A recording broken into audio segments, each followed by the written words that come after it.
समझ लीजिए कि श्री कार्तिक मास से भी कई गुना पुण्य ये पुरुषोत्तम मास का होता है। इसका फल यहाँ तक ये है कि इसका फल में भगवान तक मिल जाते, भगवान की प्राप्ति हो जाती है। एक मास में एक अनुष्ठान सभी करें, परम पूज्य भाई जी ने बताया है और ये अनुष्ठान मेरा मन है सब अधिक मास में करें। जो सब पुरुषोत्तम मास के सभी लोगों को ध्यान रखनी चाहिए। ये एक तरीके से अधिक मास है। शुभ कार्य नहीं करते लोग, घर के कार्य नहीं करते, मांगलिक कार्य नहीं करते, इसलिए इसको मल मास कहते हैं। किंतु विशेष बात है कि इसके ये मास रोता हुआ भगवान के पास गया कि हर मास के एक और देवस्वरूप, एक भगवत स्वरूप उस मास के अधिदेवता हो गए, अधिष्ठाता हो गए। तो मेरा कौन? तो भगवान श्याम सुंदर पुरुषोत्तम भगवान सर्वेश्वर श्री कृष्णचंद्र जी ने कहा पुरुषोत्तम मास वो हमारा ही स्वरूप होगा। तो पुरुषोत्तम मास आप समझ लीजिए कि श्री कार्तिक मास से भी कई गुना पुण्य ये पुरुषोत्तम मास का होता है। इस मास में कोई ना कोई भगवदीय भगवान को पाने का अनुष्ठान अवश्य करना चाहिए। मेरा मन है कि अधिक मास अधिक नहीं मिलता है, इसलिए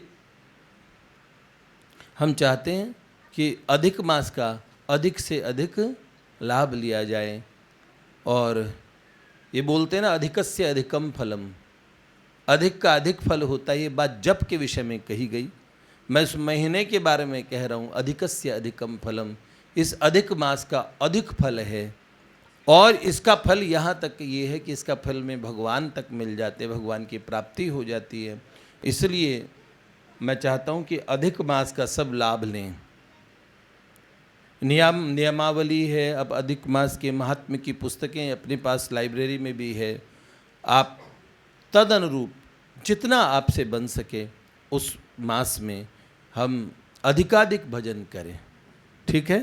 तो ये अधिक मास के विषय में मेरा मन था कि आप सब लोग जागृत रहें। अधिक मास में हमारे यहाँ हम क्या करेंगे, अधिक मास में शुरुआती दिन तो मेरे कथा की उसमें ही निकल जाएंगे। और कौन सी तारीख लग रही है जिस दिन प्रारंभ हुआ? 17। तो और कथा कब तक है? तो मुझे हाँ, तो 25 तक मुझे आते हुए हो जाएंगे। तो 25 से 5 तक मैं यहाँ हूँ, 10 दिन। हम चाहते अधिक मास में अधिकांश उत्सव अधिक मास के, उसमें अलग अलग उत्सव होते हैं बेटा।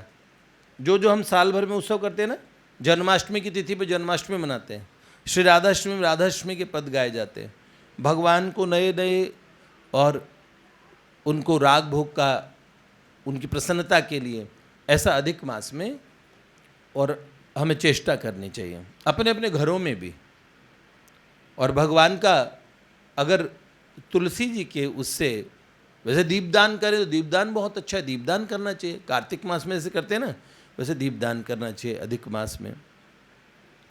और क्या चीज़ें, तुलसी की अगर आपको लकड़ी मिल जाए, तुलसी काष्ठ मिल जाए और उसको रुई में लगा के और वेद लक्षणा गौ माता के घी से भगवान को दीपदान करना चाहिए।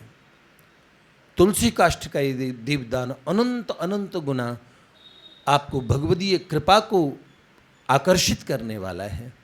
तो तुलसी जी का अपना महात्म्य है, भगवान के दीपदान का महात्म्य और बढ़ जाता है तुलसी काष्ठ के प्रयोग से। तो आप सब ये प्रयोग करें और हो सके तो अधिक मास में एक अनुष्ठान सभी करें। परम पूज्य भाई जी ने बताया है और ये अनुष्ठान मेरा मन है सब अधिक मास में करें। कर सके जो, बड़ा सरल सा मंत्र है, षडक्षर कृष्ण मंत्र है, ओम क्लीम कृष्णाय नमः।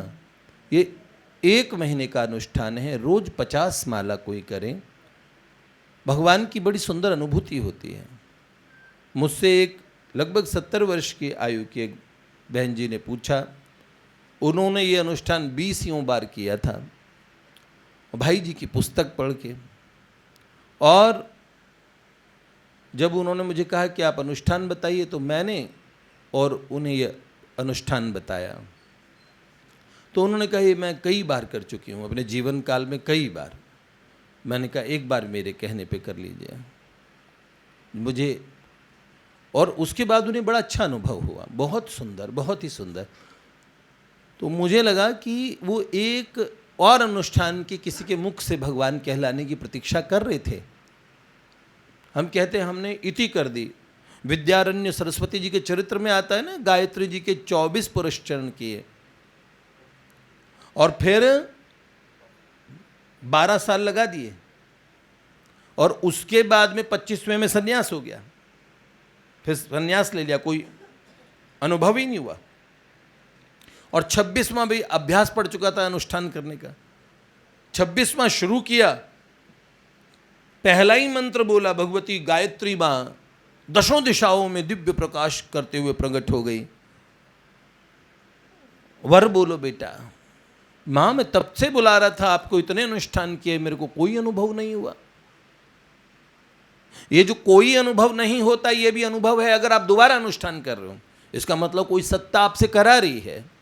इसलिए 1 महीने का ओम क्लीम कृष्णाय नमः अनुष्ठान कैसे किया जाता है, हमारे एक वीडियो है, उसमें सारे विधि है कैसे संकल्प इत्यादि लेते। संकल्प लेके कि भगवान की श्याम सुंदर की कृपा, पुरुषोत्तम भगवान का अनुष्ठान कीजिए। ओम क्लीम कृष्णाय नमः तुलसी माला पे, आसन पे बैठ के, भगवान के सन्मुख बैठ के, दीप प्रज्वलित करके संकल्प लेके बैठें, ओम क्लीम कृष्णाय नमः। इस मंत्र की 50 माला करें 1 महीने तक, ठीक है। अब फल ये मत पूछो, इसका फल क्या हो सकता है, आप अनुमान तक नहीं लगा सकते। इतना बड़ा फल भी आपको मिल सकता है, ठीक है। जय जय श्री राधे।